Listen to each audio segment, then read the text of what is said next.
into orbit wearing a tin can. I'm not worried about the house, Mom said. I'm worried about the church. What if it's flooded tomorrow? Like all of the older Metamorans, Carl had an attachment to the old church in town, next to the canal, Metamora Faith and Friends, that was no longer used for services due to the number of times it had been flooded.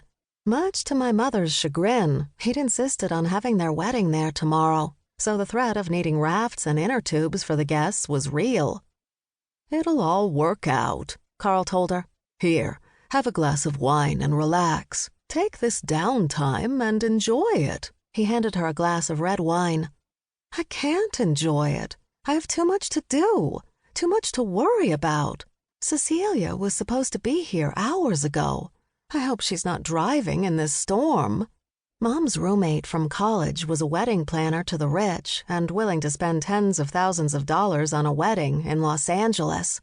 I'd met Cecilia once when I was a kid.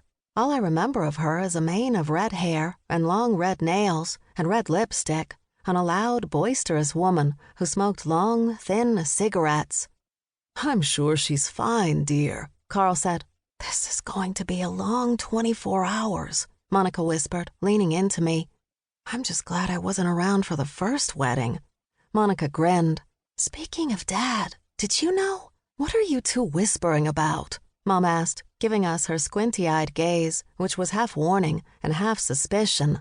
Nothing, both of us replied in unison. You're finishing that thought later, I muttered to Monica under my breath. Oh, there's that cat again. Mom jumped up from her chair, pointing to a bookshelf in the corner. How is he getting in all the time? He's harmless, I said. It was Spook, the cat who seemed to have secret portals inside everyone's house in town. He showed up and left when he felt the urge. I don't want him in this house, she said. Next thing you know, we'll have to flea bomb. He's never brought in fleas, Carl said, reaching over and patting Mom's hand. He's been around for years, and I've never seen even one. Bless Carl Finch. I don't know how he was spending every day and night with Mom in her current state of heightened mean and crazy, but he hadn't lost his cool even once. I was certain, though, that just like the rest of us, he'd be breathing a sigh of relief when tomorrow's festivities were over and she was back to her normal self, only slightly annoying and sometimes irrational. A procession of trumpets sounded from upstairs. Someone's at the door, Carl said. Nothing like having a royal pronouncement that you rang the doorbell. Cecilia! Mom jumped up and hightailed it for the stairs. Now, let me answer it, Carl called, dashing after her. You never know who could be out there in this storm. Monica and I followed them upstairs. Whoever it was had to be soaked to the bone. Even an umbrella wouldn't be a match for the wind and rain. Carl opened the door a crack. It's a young woman, he said, throwing it open all the way. The sirens blared louder, rushing in on the wind. Come inside. What can we do for you? What on earth are you doing out in this? Mom asked. Is Cecilia here? The 20-something girl asked.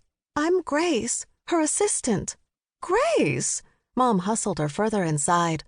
Monica, grab her a towel from the bathroom, please. We haven't heard from Cecilia yet, Carl said. She flew in early this morning, Grace told us. She rented a car. It's only about an hour-and-a-half drive from Indianapolis. She's staying at the Briarbird Inn, Mom said. I've called and checked with Judy several times today, and she's not there. Let me call again, Carl said, taking his cell phone out of his pocket.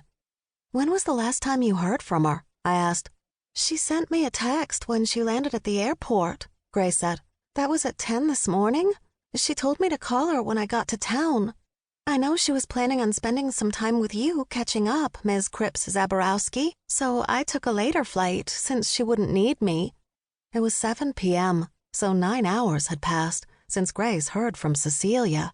What could she have gotten herself into in 9 hours between here and Indianapolis? I expected her around noon, Mom said, ushering her into the living room. Monica came back with a towel and handed it to Grace. Judy hasn't heard from her, Carl said, striding into the room. Can I get you something? Tea, wine, brandy, water? I threw out. Not everyone was keen on after-dinner spirits. Speaking of dinner...